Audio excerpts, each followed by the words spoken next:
সুপ্রিয় শিক্ষার্থী, আজকে আমরা করবো নবম দশম শ্রেণী গণিতের। এই যে আমার এখানে 3.2 হচ্ছে উদাহরণ নম্বর 17। আমার এখানে যে প্রশ্নটা দেওয়া আছে এই প্রশ্নটা খুবই গুরুত্বপূর্ণ প্রশ্ন। তাহলে এখানে আমার এখানে প্রশ্ন কি দেওয়া আছে, x + y = 5, x y = 6 হলে x তাহলে গ্রেটার দেন তাহলে y হলে, তাহলে এখানে ক নম্বরে বলছে 2 × s² + y² মান নির্ণয় করো। তাহলে আমরা এখন ক নম্বরটা করতে গেলে আমরা আগে প্রথমে লিখবো আমরা জানি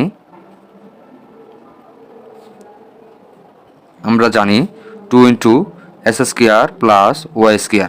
এখন এটার একটা সূত্র অবশ্যই আমরা জানি, 2 লিখবোsk + b² সূত্রটা লিখলাম a + b হোল² এর পরিবর্তে x, b এর পরিবর্তে y -2xy, এখানে সেকেন্ড বন্ধনী দিয়ে দিলাম। তাহলে 2টা লিখলাম। x + y এর মান কত দেওয়া আছে প্রশ্নে, এই যে এখানে 5, তাহলে এটার পরিবর্তে লিখলাম 5 আর এখানে 2। xy এর মান কত আছে, তাহলে 6টা লিখলাম, যেখানে 2, তাহলে 5 × 5 = 25, তাহলে 25 আর এখানে কত 6 × 12, তাহলে এই যে 25 থেকে যদি 12 যদি চলে গেলে আর থাকে এই যেখানে 13, তাহলে কত হয় 13 × 2 = 26। তাহলে সুতরাং 2 × s² + y² সমান কত হলো এখানে 26। তাহলে এখন আমরা ক নাম্বারটা করে নিলাম। ঠিক একইভাবে এখন আমরা করব খ নাম্বারটা। এখন ক নাম্বার, আমাকে ক নাম্বারটা করতে গেলে আমার প্রশ্নে কী কী দেওয়া আছে এটা আগে আমরা লিখে ফেলবো।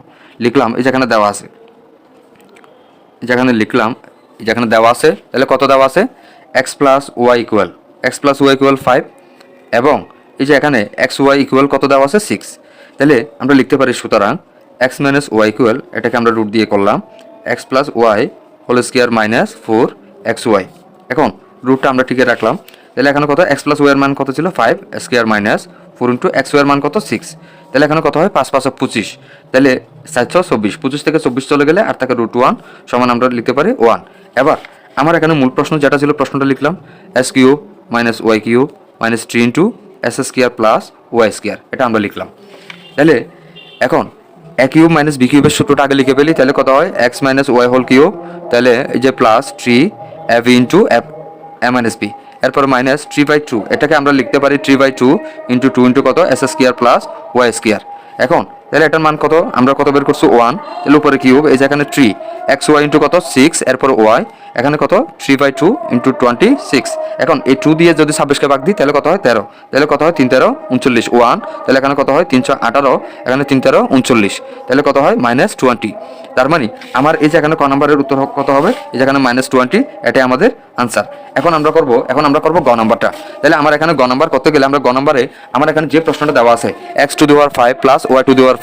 এখন আমার এখানে প্রশ্নে কি কি দেওয়া আছে, এই যে এখানে গ নাম্বারে কত ছিল, আমরা ক নাম্বার থেকে পাইছিলাম। তাহলে প্রশ্ন দেওয়া আছে x + y = 5 এবং আরেকটা বের করছিলাম x - y সমান কত 1। এখন এই দুইটা যদি আমরা হচ্ছে যোগ করি তাহলে কত হয় 2x = 6। তাহলে সুতরাং x = তাহলে এখন কত হয় 6/2 = কত 3, এটা আমরা প্লাস করে। আর যখন আমরা 1 নং ও হতো 2 নং, এই দুটো এটাকে যদি 1 নং ধরি, এটাকে যদি 2 নং ধরি, এখন যদি বিয়োগ করি তাহলে কত হয় 2y = 4। তাহলে এখন y = তাহলে 4 2, তাহলে 2 দ্বারা তাহলে ভাগ করলে তাকে 2। তাহলে এখন প্রশ্ন ছিল x⁵ y⁵। এখন x এর জায়গায় x এর মান কত বের করছি 3, তাহলে 5 প্লাস এরপরে ঠিক আছে y এর জায়গায় কত বের করলাম, y এর জায়গায় 2, তাহলে 2⁵। এখন কত হয় 3⁵, যদি কত হয় তাহলে 243 প্লাস এরপরে y⁵ এর মান 2⁵, এটা কত হয় 32, তাহলে কত হয় 275। তার মানে এটাই আমাদের আনসার।